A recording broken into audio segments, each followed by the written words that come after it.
कल्याणमध्ये शिवसेना ठाकरे गटाचे उपनेते विजय साळवी यांनी शिंदे गटावर टोला लगावलाय। प्रतिकूल परिस्थितीतही शिवसेना उद्धव बाळासाहेब ठाकरे पक्षाचे 4ही नगरसेवक निवडून आले आणि त्यांनी मातब्बर उमेदवारांचा पराभव केला। सत्ता आणि पैशांच्या मागे जाणाऱ्यांना घरी बसवले, असे विधान शिवसेना ठाकरे गटाचे उपनेते विजय साळवी यांनी केलं आहे। कल्याण येथे पक्षाच्या नगरसेवक व केडीएमसी गटनेते उमेश बोरगावकर यांच्या जनसंपर्क कार्यालयाच्या उद्घाटन कार्यक्रमात ते बोलत होते। यावेळी त्यांनी पक्षनिष्ठा आणि कार्यकर्त्यांच्या मेहनतीचे कौतुक करत प्रतिकूल राजकीय वातावरणातही ठाकरे गटाने आपली ताकद सिद्ध केल्याचा दावा केला। सत्ता आणि पैशांच्या मागे जाणाऱ्यांना घरी बसवले, असे वक्तव्य विजय साळवी यांनी करत शिवसेना शिंदे गटातील माजी महापौर वैजयंती गुजर घोलप आणि संजय पाटील या नेत्यांवर नाव न घेता अप्रत्यक्ष टीका केली आहे। या वक्तव्यामुळे कल्याणमधील ठाकरे गट आणि शिंदे गटातील राजकीय संघर्ष पुन्हा एकदा चर्चेत आला असून आगामी काळात येणाऱ्या जिल्हा परिषद निवडणुकीत आरोप प्रत्यारोप अधिक तीव्र होण्याची शक्यता व्यक्त केली जाते।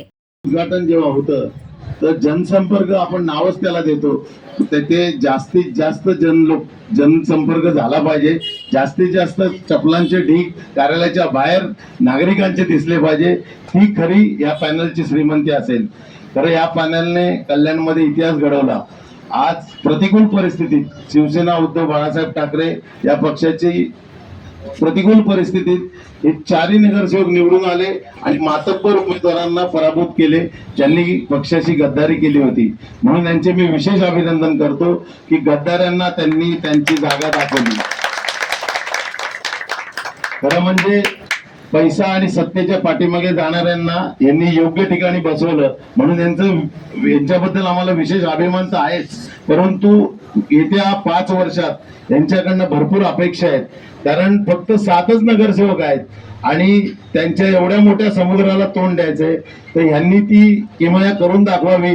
जशी किमया यांनी निवडणुकीत केली तशी येत्या 5 वर्षात ती किमया महापालिकेत करून दाखवावी। बाहेर आम्ही मैदान सांभाळतो, ते तर तुम्ही बघतातच आम्ही कसं सांभाळतोय की त्यांना गारद करून टाकतो आम्ही। आता नुकतंच जे आंदोलन झालं त्यांना घरी त्यांचा आवाजच दाबून टाकला आम्ही, त्यांना आवाज येऊन दिला नाही बाहेर, एवढे त्यांचं हे केलं। तशी यांच्याकडनं 7 जणांकडनं अपेक्षा आहे। 7 वाघ आहेत, वेड्यात मराठे 7च दौडले, पण गुजरनी सगळ्यांना झोपवले, स्वतः पण गेले, पण यांनी स्वतः जाऊ नये, त्यांना झोपून टाकावे आणि येणाऱ्या निवडणुकीत उद्धव बाळासाहेब ठाकरेंचे शिवसेनेचा महापौर विराजमान झाला पाहिजे।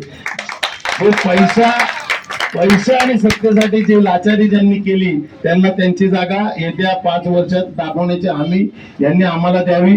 आम्ही यांना गॅरंटी देतो की आम्ही पक्षाचं पताका एवढा उंचावर नेऊन ठेवू की रस्त्यावर एवढा धुमाकूळ घालू आम्ही की यांना पळताही तोडी करून टाकू आम्ही या 4ही नगरसेवकांना, आणि त्यांनी निमंत्रक आहेत किरण पाटील, त्यात इथे नाहीये, त्यांना सगळ्यांना शुभेच्छा देतो आणि पुढील कार्य अतिशय चांगल्या तऱ्हेने पार पाडावं एवढी अपेक्षा बाळगतो। क्रमांक 4 ते 4 नगरसेवक, 6 चे 4 नगरसेवक या कोकण वसाहतमध्ये सर्वांचीच मागणी होती की जनसंपर्क कार्यालय हवं आणि हे प्रचाराच्या वेळेला जनसंपर्क कार्यालय इथे त्यावेळेला घेतलं होतं, तेच कार्यालय पुन्हा व्हावं अशी कार्यकर्त्यांची मागणी होती। म्हणून आम्ही 4 नगरसेवक एकत्र बसल्यानंतर हेच कार्यालय आम्हाला योगायोगाने मिळालं आणि आज साळवी साहेबांच्या हस्ते शिवसेना उपनेते आदरणीय विजय साळवी साहेबांच्या हस्ते आज उद्घाटन होतं आहे। हे आम्हाला आमचं भाग्य आहे आणि त्यांनी अमूल्य वेळ देऊन